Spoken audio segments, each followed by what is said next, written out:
السلام علیکم ورحمۃ اللہ وبرکاتہ۔ ناظرین سامعین کرام، امید ہے خیر سے ہوں گے۔ اللہ تعالیٰ آپ کو اپنی حفاظت میں رکھے، آپ کی حفاظت فرمائے۔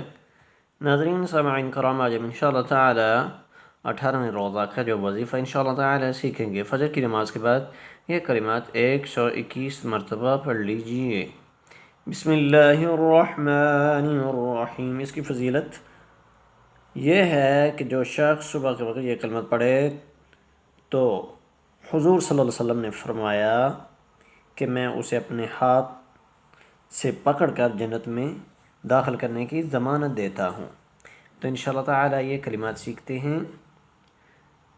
رضیت باللہ رضیت باللہ ربا ربا رضیت باللہ ربا وبالإسلام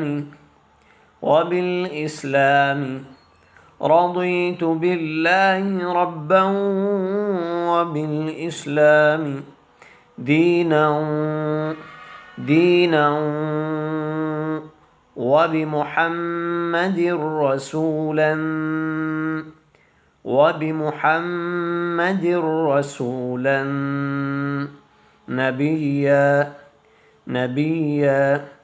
دينا وبمحمد رسولا نبيا رضيت بالله ربا وبالإسلام دينا وبمحمد رسولا نبيا۔